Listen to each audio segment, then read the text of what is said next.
Welcome to career maker agriculture academy में आपका सभी का स्वागत है। आज मैं लाया हूँ लेक्चर नंबर 7 लाइट का। शुरू के 6 लेक्चर हो चुके हैं और प्रकाश का अपवर्तन शुरू हो रहा है, परावर्तन खत्म हो गया है। तो मैंने प्रकाश का परावर्तन पूरा कंप्लीट हो चुका है। 6 लेक्चर हैं। आपको प्रकाश का परावर्तन अगर पढ़ना है तो शुरू से एक लेक्चर, फर्स्ट लेक्चर से लेकर 6 लेक्चर तक आप लोग देखिए। प्रकाश का परावर्तन वहाँ मैंने कंप्लीट कराया है। एक एक लेक्चर को ध्यान से देखिए। जहाँ अगर नहीं समझ में आ रहा तो कमेंट करके आप पूछ सकते हैं। अगर आपको अच्छा लगा तो आप उसे लाइक करिए, सब्सक्राइब करिए और दोस्तों के साथ शेयर कीजिए। आज से शुरू हो रहा है प्रकाश का अपवर्तन। ये नया लेक्चर होगा, एकदम बेसिक से शुरुआत होगी। पीछे का जिन्होंने लेक्चर नहीं भी देखा है उनको भी ये लेक्चर समझ में आएगा, लेकिन पीछे का अवश्य देख लें, क्योंकि अगर नहीं देखेंगे तो फिर परावर्तन आपका अधूरा रह जाएगा और फिर समस्या आएगी परावर्तन अपवर्तन को अलग अलग समझने की। तो इसलिए परावर्तन अगर समझना है तो पूरा पूरा पीछे के लेक्चर 6 लेक्चर आप ध्यान से देखिए। यहाँ पर अपवर्तन शुरू हो रहा है, अपवर्तन क्या होता है इसको समझेंगे। इसके बाद अपवर्तन के बाद हम लोग लेंस पढ़ेंगे। लेंस खत्म करने के बाद मानव नेत्र, सूक्ष्मदर्शी, प्रिज्म, ये सारी घटनाएं जो हैं इस पर चर्चा करेंगे। तो सबसे शुरुआत करते हैं हम लोग प्रकाश के अपवर्तन से। तो सबसे पहले हम लोग देखते हैं प्रकाश का अपवर्तन क्या होता है। तो जब देखिए प्रकाश का अपवर्तन क्या होता है, जब प्रकाश की किरण एक माध्यम से दूसरे माध्यम में जाती है तो वह अपने मार्ग से विचलित हो जाती है। इस घटना को प्रकाश का अपवर्तन कहते हैं। ध्यान रखना है, इस घटना को प्रकाश का अपवर्तन।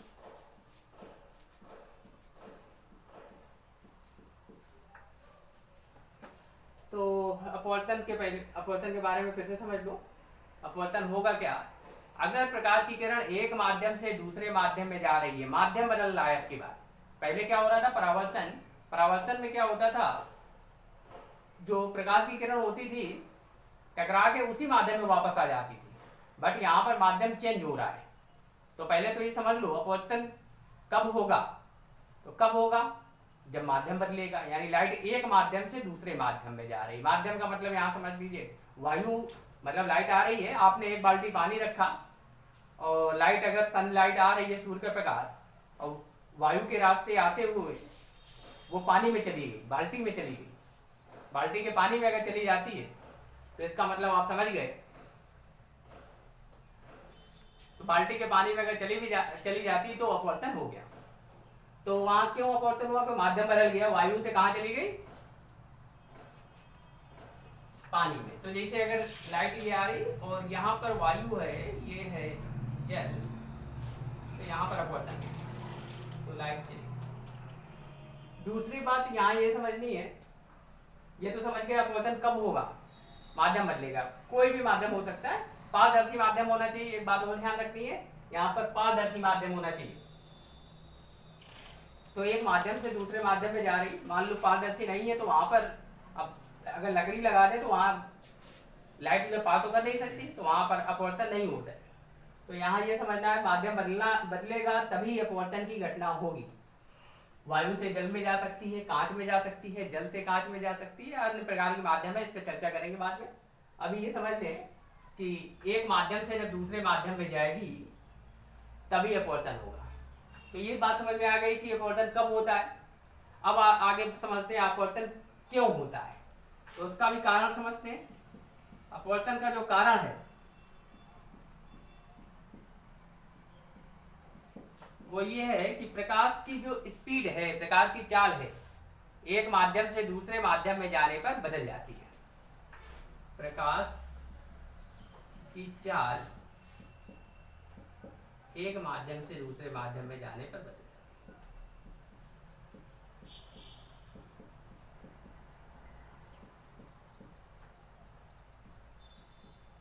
तो माध्यम बदल गया तो प्रकाश की चाल बदल गई।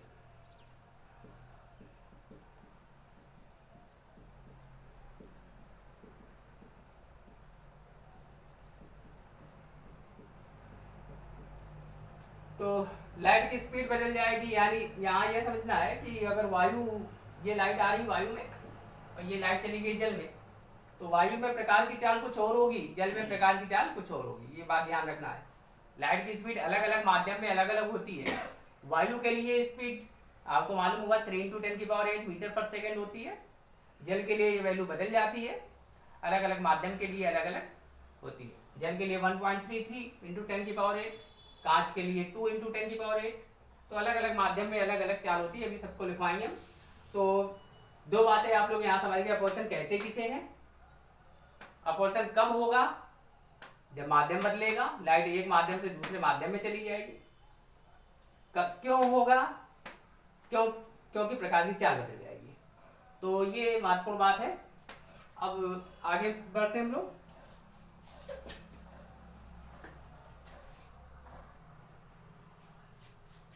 एक इंपॉर्टेंट बात ध्यान रखनी है, और एक माध्यम से दूसरे माध्यम में अगर प्रकाश जाता है तो प्रकाश की आवृत्ति नहीं बदलेगी, ध्यान रखना है। अपवर्तन की क्रिया में या घटना में प्रकाश की आवृत्ति नहीं बदलती, तो क्या बदलता है, चाल बदल जाती है, नहीं बदलती। एक और इंपॉर्टेंट पॉइंट, अपवर्तन की क्रिया में या घटना में प्रकाश की तरंग दैर्घ्य बदल जाती है, तरंग दैर्घ्य बदल जाएगी।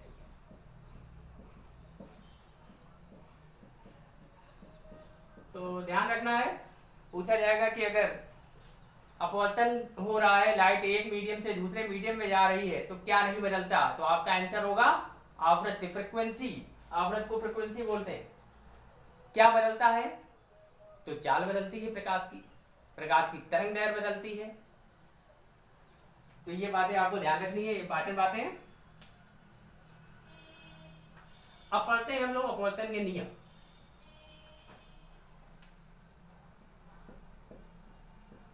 तो अपवर्तन के नियम देखते हैं। दो नियम है, जैसे कि परावर्तन में थे दोनों, वही दोनों वैसे ही बिल्कुल है। पहला नियम, आपतित किरण अपवर्तित किरण तथा आपतन बिंदु पर अविलंब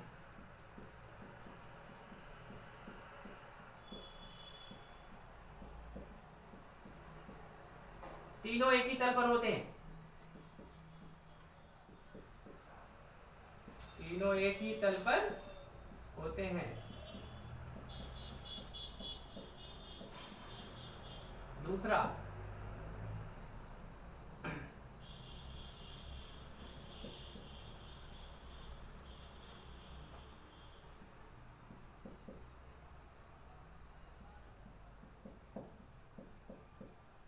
एक ही तरंग दैर्घ्य के प्रकाश के लिए, एक ही तरंग दैर्घ्य के प्रकाश के लिए मतलब तरंग दैर्घ्य फिक्स कर दिए कि जो प्रकाश आ रहा है किस तरंग दैर्घ्य का आ रहा है। अगर मान लो बोल लिया हमने 6200 एंगस्ट्रॉम का आ रहा है, तो 6200 के लिए बात करी जा रही है। तो एक ही तरंग दैर्घ्य के प्रकाश के लिए आपतन कोण की ज्या मतलब साइन तथा अपवर्तन कोण की ज्या का अनुपात नियतांक होता है, एक नियतांक होता है। तो ध्यान रखना है ये बात। तो दो नियम हो गए। पहला नियम क्या है, आपतित किरण अपवर्तित किरण तथा आपतन बिंदु तीनों एक ही तल पर होते हैं। दूसरा नियम ये बिल्कुल उसी तरीके है परावर्तन के नियम जैसा, बिल्कुल वहां पर आपतित किरण परावर्तित किरण था, बस अंतर ये इतना। यहाँ पर दूसरा नियम अलग है, यहाँ पर कहा जा रहा है एक ही तरंग दैर्घ्य के प्रकाश के लिए तरंग दैर्घ्य फिक्स कर दी है, यानी अगर लाइट एक माध्यम से दूसरे माध्यम में ये आ रही है, तो लाइट की तरंग दैर्घ्य हमने बोल लिया अगर 6257 एंगस्ट्रॉम, 1257 एंगस्ट्रॉम की लाइट आ रही है, तो ये लाइट हमने फिक्स कर रखी है कि किसी तरंग दैर्घ्य की लाइट आ रही है। जनरली जो लाइट आती है सन से लाइट, वो बहुत उसमें लगभग 3800-3900 एंगस्ट्रॉम से लेकर 7800 एंगस्ट्रॉम तक की वेवलेंथ की रेंज होती है। लेकिन यहाँ पर ये रे हमने फिक्स कर दी, रे फिक्स करने का मतलब एक कलर हमने फिक्स कर दिया, एक निश्चित कलर की लाइट आ रही है। तो इसके लिए आपतन कोण की ज्या और अपवर्तन कोण की ज्या का अनुपात नियतांक होता है। अब इसको समझते हैं किस प्रकार से होता है। दूसरा नियम क्या कह रहा है,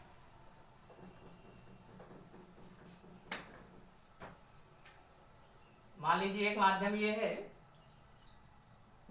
ये माध्यम 1, ये माध्यम 2, ये माध्यम फर्स्ट है, ये माध्यम 2, और ये हमने इस पॉइंट पर अभिलंब खींच दिया।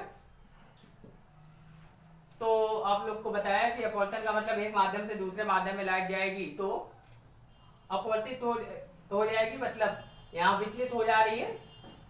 विचलित होने का मतलब क्या है, अपने मार्ग से हट जाना है। लाइट अगर ये माध्यम नहीं बदला होता तो लाइट ऐसी चली जाती, बट मीडियम चेंज हो गया, ये मीडियम यहाँ से मीडियम चेंज हो गया, तो मीडियम चेंज होने का मतलब अब ये अपने मार्ग से विचलित हो जाएगी, अपने मार्ग से हट जाएगी। तो ये इधर जाए या तो ये इधर आए, ये डिपेंड करता है कि इधर जाएगी कि इधर आएगी। ये किस पे डिपेंड करेगा, ये डिपेंड करेगा ये माध्यम इस माध्यम के सापेक्ष सघन है अथवा विरल है। तो अभी फिलहाल हम लोग इसको देखें, बाद में अभी समझते हैं सघन विरल का क्या मतलब है। मान लीजिए लाइट हमारी इस मीडियम से इस मीडियम में जाती है और अविलंब की ओर झुक जाती है, तो ये फर्स्ट मीडियम है, ये सेकंड मीडियम। तो यहाँ स्नेल का नियम क्या कहता है, ये एंगल आई है, ये एंगल आर है। आई कैसे पता चलेगा, आपतन कोण, आई को आपतन कोण कहते हैं, आर को अपवर्तन कोण। ये अविलंब है, ध्यान रखना है, अविलंब। एक एक चीज को समझ लो, ये है आपतित किरण, ये है परावर्तित किरण, एक अपवर्तित किरण।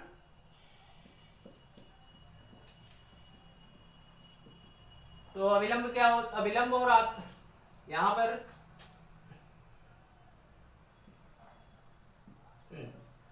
अविलंब और आपतित किरण के बीच जो कोण बनता है वो आपतन कोण कहलाता है, आई। अपवर्तित किरण और अविलंब के बीच जो कोण बनता है वो आर, जिसे अपवर्तन कोण कहते हैं। तो आई क्या है, आपतन कोण, आर है अपवर्तन कोण। तो ये बात समझ में आ गई। अब दूसरा रूल क्या कह रहा था कि एक ही रंग की तरंगदैर्घ्य के लिए आपतन कोण की ज्या, आपतन कोण मतलब आई, आई की ज्या, ज्या मतलब साइन, तो साइन आई की बात कर रहा हूं, तथा अपवर्तन कोण आर, उसकी भी ज्या मतलब साइन। तो आपतन कोण की ज्या तथा अपवर्तन कोण की ज्या का अनुपात एक नियतांक होता है।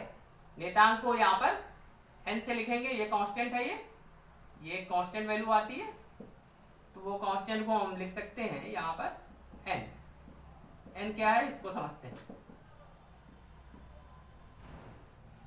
और यहाँ पर n की जगह जिस n का मतलब होता है अपवर्तनांक, और हम यहाँ लिख रहे हैं 1n2। 1n2 का मतलब समझ लीजिए, n मतलब अपवर्तनांक है, n मतलब अपवर्तनांक, रिफ्रैक्टिव इंडेक्स बोलते हैं इसे।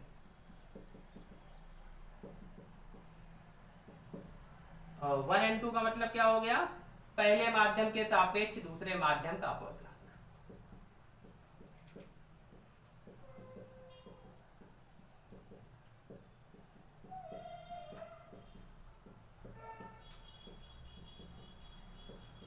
पहले माध्यम के सापेक्ष दूसरे माध्यम का अपवर्तनांक। तो फिर से एक बार ध्यान से समझिए, दूसरा नियम क्या कहता है, दूसरा नियम कहता है कि आपतन कोण की ज्या तथा अपवर्तन कोण की ज्या का अनुपात एक नियतांक होता है।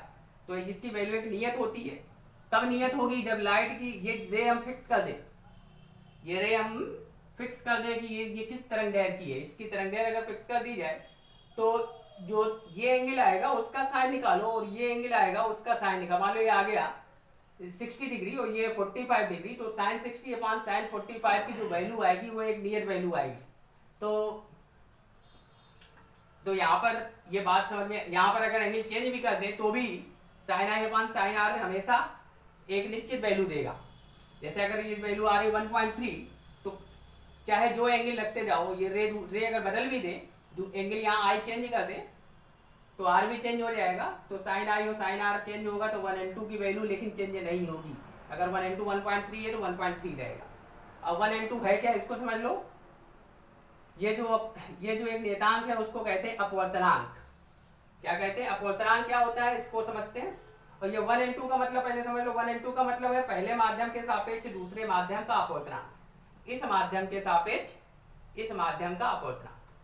जिस माध्यम से रे चलेगी उसके सापेक्ष ध्यान रखना है, और जिस माध्यम में जाएगी उसका अपवर्तनांक। तो अगर फर्स्ट मान लीजिए जल से कांच में जा रही है तो जल के सापेक्ष कांच का अपवर्तनांक, कांच से हीरे में जा रही है तो कांच के सापेक्ष हीरे का अपवर्तनांक। तो जिस भी माध्यम से चलेगी और जिस माध्यम में जाएगी तो जिससे चलेगी उसके सापेक्ष जिसमें जाएगी उसका अपवर्तनांक। उसको n से डिनोट करते हैं, n को बोलते हैं अपवर्तनांक।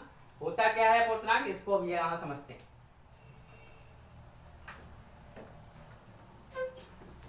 तो एक छोटी सेटिंग है अपवर्तनांक। पहले इसको समझ ले अपवर्तनांक होता क्या है।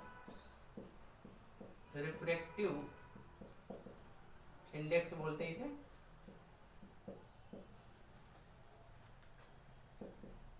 यह पदार्थ का या किसी भी पदार्थ का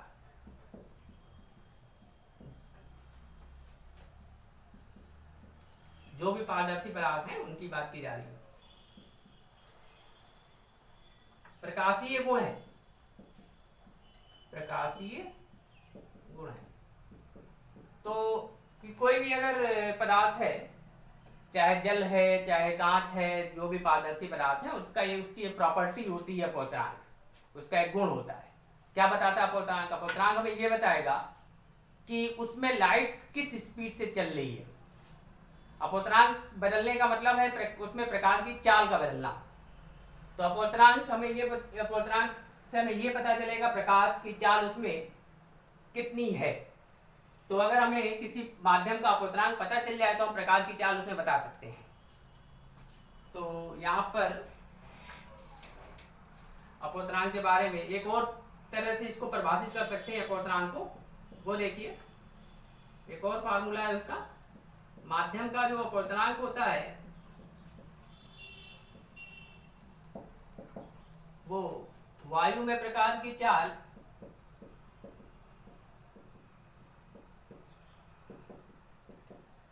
बटे माध्यम में प्रकाश की चाल।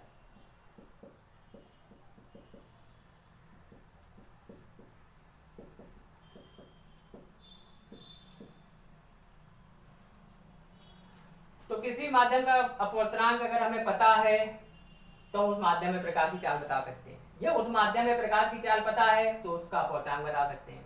वायु में प्रकाश की चाल फिक्स होती है 3 × 10⁸। इसको c से भी लिखते हैं। वायु में प्रकाश की चाल को c से, शॉर्ट में आप लोग लिखेंगे c, और इसको लिखेंगे v से। तो v से कौन सी चाल होगी? जब प्रकाश माध्यम में चलेगा, किसी और माध्यम में, वायु के अलावा किसी माध्यम में चल रहा, जल में, कांच में, किसी में चले तो v से लिखेंगे। अन्यथा वायु में या निर्वात में अगर प्रकाश चलता है तो c से लिखते हैं, और अपवर्तनांक को n से। तो ये हमारा एक फार्मूला है, n बराबर c बटे v। c की वैल्यू ध्यान रखना है, c हमेशा 3 × 10⁸ मीटर पर सेकेंड। c हमेशा ध्यान रखना है, c क्या होगा? 3 × 10⁸ मीटर पर सेकेंड। ये प्रकाश की चाल, ये आपको दिया नहीं जाएगा, ये आपको याद होना चाहिए। v अगर मालूम है तो n आ जाएगा, n मालूम है तो v आ जाएगा। तो अपवर्तनांक हम अगर प्रकाश की चाल के टर्म में हम इसको समझ सकते हैं। तो अपवर्तनांक हमें यह बताएगा कि जितना ज्यादा अपवर्तनांक होगा, एक और महत्वपूर्ण बात, किसी माध्यम का अपवर्तनांक जितना ज्यादा उसमें प्रकाश की चाल उतनी कम। जैसे अगर एग्जांपल अगर समझें तो अगर आपको वायु में दौड़ा दिया जाए, वायु में दौड़ने का मतलब अगर रोड पे दौड़ना है, रोड पे अगर आपको दौड़ाया जाए तो आप तेज दौड़ लोगे। अगर पानी में आपको दौड़ा दिया जाए, नदी में कहा जाए इसमें दौड़ो, तो आप उतनी तेजी से नहीं दौड़ पाओगे। तो स्पीड आपकी कहाँ ज्यादा है? वायु में। उसी तरीके लाइट जो है विरल माध्यम में तेजी से चलती है, सघन माध्यम में उतनी तेजी से नहीं चल पाती है।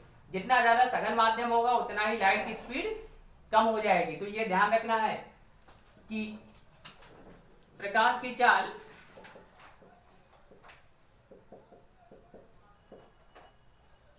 विरल माध्यम में अधिक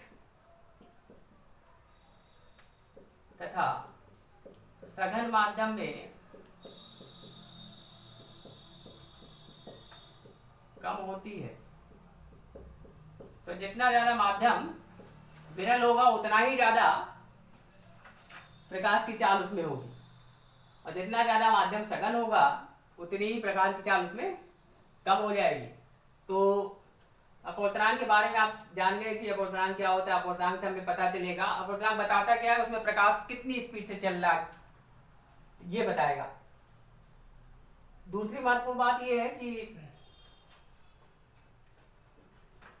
जितना ज्यादा अपवर्तनांक होगा उतना ही ज्यादा जिसका जो भी जितना अगर अपवर्तनांक जितना ज्यादा तो माध्यम उतना ही सघन कहलाएगा। तो एक और इम्पॉर्टेंट बात यहाँ पर और सीखनी है, जिस माध्यम का अपवर्तनांक जितना अधिक होगा वह माध्यम उतना ही सघन कहलाएगा।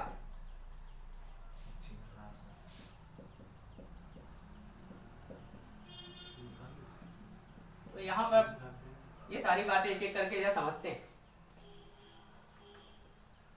सघन विरल प्रकाश की चाल अपवर्तनांक तीनों को किस प्रकार से हम लोग रिलेट करेंगे इसको समझते हैं यहाँ पर एक एक चीज को। तो सबसे पहले अपवर्तनांक के हिसाब से अगर एक एग्जांपल लेते हैं कि इनमें से कौन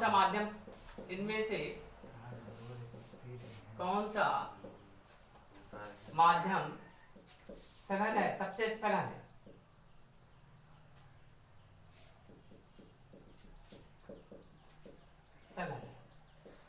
तो सबसे सघन है, अगर यहाँ पर ऑप्शन तुम्हें दिए गए, पहला ऑप्शन अगर n की वैल्यू तुम्हें 1.3 है, सेकेंड ऑप्शन है n बराबर 1.5, थर्ड ऑप्शन है 1.2 और फोर्थ ऑप्शन है 1.4। तो आप यहाँ से देख के बता सकते हो कौन सा माध्यम सघन होगा। सघन वही माध्यम होगा जिसका अपवर्तनांक सबसे अधिक होगा। बस ये ध्यान रखना, ये जो अपवर्तनांक है वायु के सापेक्ष होना चाहिए। सारे अपवर्तनांक वायु के सापेक्ष ही दिए होने चाहिए। इसे ये निरपेक्ष अपवर्तनांक इसे बोलते हैं। अभी इसको भी समझाते हैं हम लोग निरपेक्ष अपवर्तनांक को। एक और दूसरा एग्जांपल समझते हैं। इनमें से किस माध्यम में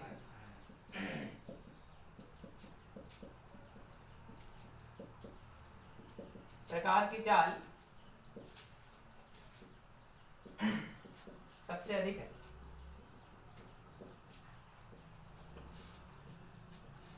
प्रकाश की चाल इसमें सबसे अधिक कब होगी? अपवर्तनांक दिया गया था सभी में n equal to 1.3, n equal to 1.7, n equal to 1.5, n equal to 1.8। तो यहाँ पर आपको बताना है सबसे अधिक प्रकार की चाल किस माध्यम में होगी जिसका अपवर्तनांक आपको दिए गए हैं, जिसका अपवर्तनांक, जिनके अपवर्तनांक।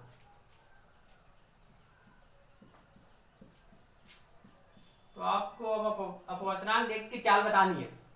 तो पहले क्वेश्चन में क्या था, अपवर्तनांक देख के सघन विरल बताना था। तो सघन माध्यम वो होगा जिसका अपवर्तनांक सबसे अधिक। तो रट लो, ये बात आपको ध्यान होनी चाहिए। कौन सा माध्यम सघन होगा? सघन का मतलब आप जिसका अपवर्तनांक जितना ज्यादा वो माध्यम उतना सघन, और जो माध्यम जितना सघन उसमें प्रकाश की चाल उतनी कम।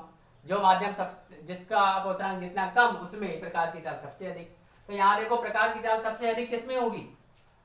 तो प्रकाश की चाल सबसे अधिक उसमें होगी जिसका अपवर्तनांक कम। अपवर्तनांक कम किसका है? n equal to 1/3। जिसका अपवर्तनांक 1.3 है उसमें प्रकाश की चाल सबसे कम, सबसे अधिक, और सबसे कम किसमें होगी? 1.8 में। तो ये माध्यम सबसे विरल, उसके बाद ये, उसके बाद ये, उसके बाद। अगर पूछा जाए सबसे सघन कौन सा है तो ये वाला, सबसे विरल कौन सा है? ये वाला, तो इस प्रकार से आप सघन विरल भी समझ सकते हैं अपवर्तनांक के लिहाज से। और जो जितना ज्यादा सघन होगा उसमें प्रकाश की चाल उतनी कम होती जाएगी। हीरे में प्रकाश की चाल जल के सापेक्ष सबसे कम होती है, जल के सापेक्ष कांच के सापेक्ष कम होती है, वायु में सबसे ज्यादा चाल होती है। अब सबके अपवर्तनांक हम लिखते हैं और अपवर्तनांक को थोड़ा सा और समझते हैं। एक दो चीजें और समझ लें अपवर्तनांक के बारे में। देखिए अपवर्तनांक दो प्रकार का होता है। एक होता है निरपेक्ष अपवर्तनांक। जब भी हम लोग बोलते हैं इसका अपवर्तनांक इतना है तो आप समझ जाओ वो निरपेक्ष अपवर्तनांक की बात कर रहा है। एब्सोल्यूट रिफ्रैक्टिव इंडेक्स बोलते हैं इसे। और ये सापेक्ष अपवर्तनांक।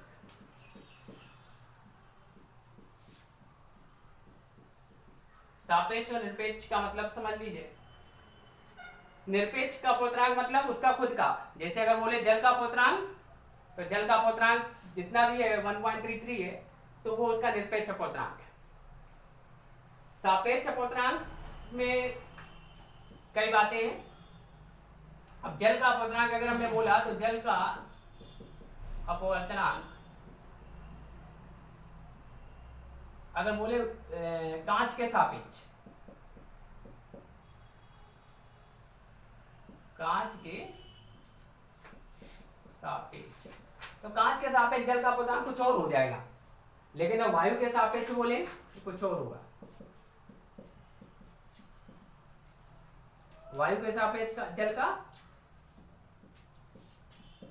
अपवर्तनांक, ये भी समझ लो, ये वैल्यू 1.33 होती है। लेकिन जब कांच के सापेक्ष बोलेंगे तो दूसरी वैल्यू आ जाएगी।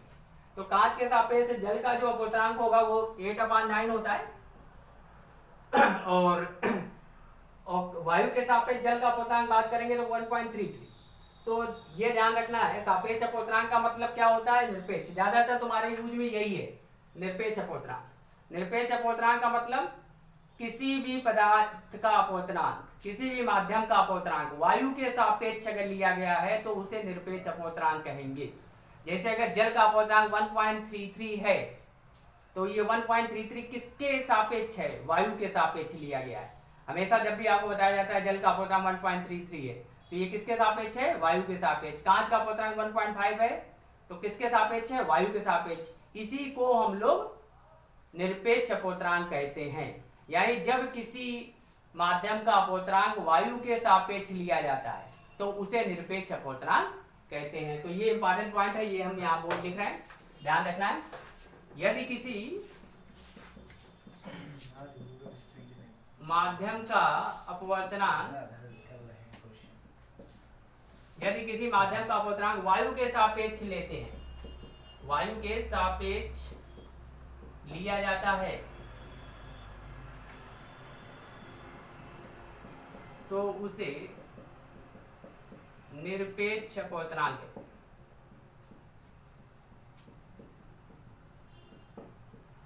कहते हैं। तो जब भी हम लोग नॉर्मल हम लोग अपवर्तनांक बोलते हैं तो वो निरपेक्ष अपवर्तनांक ही बोलते हैं।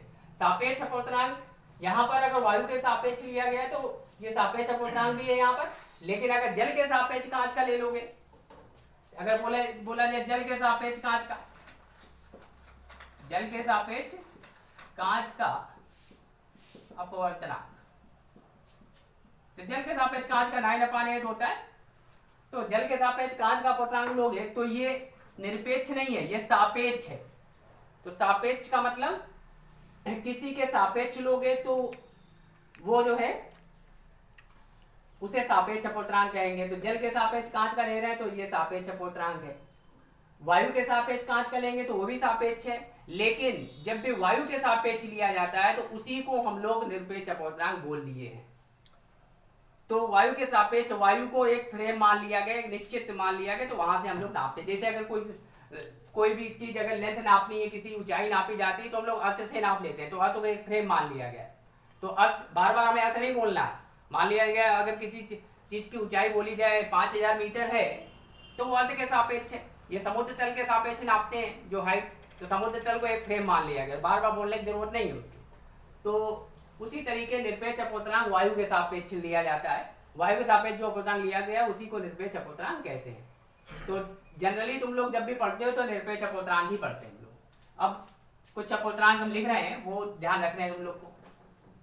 वायु का अपवर्तनांक आपको ध्यान रखना है। वायु का अपवर्तनांक 1 ध्यान रखना है। जल का अपवर्तनांक है 1, जल का अपवर्तनांक ध्यान रखना है। यहाँ पर जल का अपवर्तनांक 4/3, 4/3 1.33। यहां पर आते हैं कांच का अपवर्तनांक। कांच का अपवर्तनांक, कांच का अपवर्तनांक होता है 3/2 यानी 1.5। हीरे का अपवर्तनांक,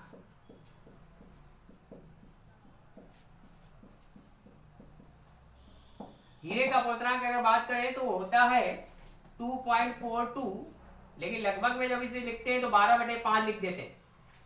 बटे में जब भी लिखेंगे तो 12/5, वैसे 2.42 होता है। तो याद क्या करना, वायु का अपवर्तनांक 1, जल का अपवर्तनांक दशमलव में बात करोगे तो 1.33 या 4/3, कांच का अपवर्तनांक 3/2 या 1.5, हीरे का अपवर्तनांक 12/5 या 2.42। तो ये अपवर्तनांक है। दूसरी बात, यहाँ से कैसे कैसे प्रश्न बनते हैं, इनमें से कौन सा माध्यम सघन है, तो देख सकते हो जिसका अपवर्तनांक जितना ज्यादा होगा वही माध्यम सघन होगा। तो सबसे ज्यादा सघन हीरा दिख रहा है, अपवर्तनांक 2.42 है। उसके बाद है कांच, उसके बाद है जल, उसके बाद वायु। किस माध्यम में प्रकाश की चाल सबसे कम होगी, तो सबसे कम उसमें होती है जिसका जो माध्यम जितना ज्यादा सघन है। सघन माध्यम कौन सा है, हीरा। हीरे में प्रकाश की चाल सबसे कम। किसमें सबसे ज्यादा होगी, वायु में, क्योंकि इसका अपवर्तनांक सबसे कम। एक और बात ध्यान रखना है, इससे कम अपवर्तनांक किसी का नहीं होगा। वायु से कम अपवर्तनांक किसी का नहीं होता है, इस वजह से वायु में प्रकाश की चाल सबसे ज्यादा। तो सबसे ज्यादा जो प्रकाश की चाल होती है वायु में होती है, क्योंकि इसका अपवर्तनांक सबसे कम। यही है विरल माध्यम, सबसे विरल माध्यम यही है, इसलिए इसमें प्रकाश की चाल सबसे अधिक। तो प्रकाश की चाल सबसे अधिक, अपवर्तनांक सबसे कम, सबसे विरल माध्यम यही है। तो ध्यान रखना ये सब बातें। प्रकाश की चाल वायु में बताई जा चुकी है 3 × 10⁸। अगर सब में प्रकाश की चाल भी बात करें तो प्रकाश की चाल भी आप बता सकते हो। इसमें प्रकाश चलता है 3 × 10⁸ मीटर पर सेकेंड की स्पीड से।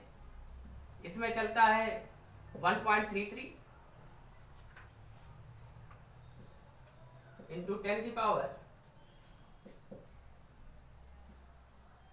मीटर पर सेकेंड। ये 2 है।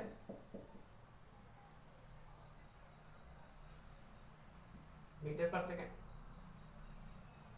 यहां पर भी देख सकते हैं,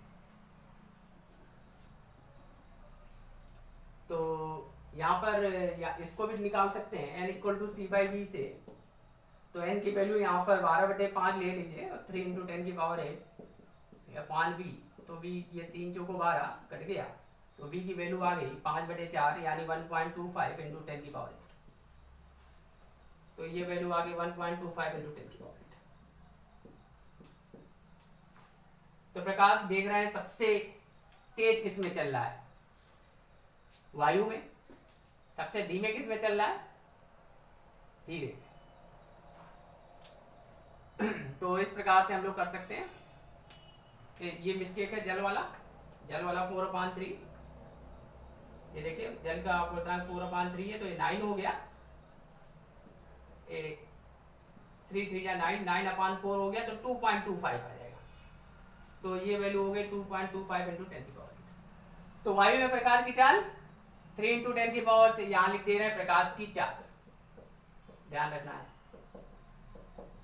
ये है अपवर्तनांक।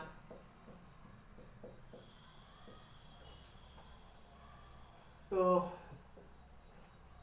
वायु का अपवर्तनांक 1, वायु प्रकाश की चाल 3 × 10⁸। जल का अपवर्तनांक लिखा है 1.33 और जल में प्रकाश की चाल 2.25 × 10⁸। कांच का अपवर्तनांक 1.5, स्पीड 2 × 10⁸। हीरे में प्रकाश की चाल इतनी है 1.25 × 10⁸, अपवर्तनांक 12/5। तो इस प्रकार से देख सकते हैं जिसका अपवर्तनांक जितना कम, अपवर्तनांक इन चारों में सबसे कम इसका है, प्रकाश की चाल इसमें सबसे ज्यादा है।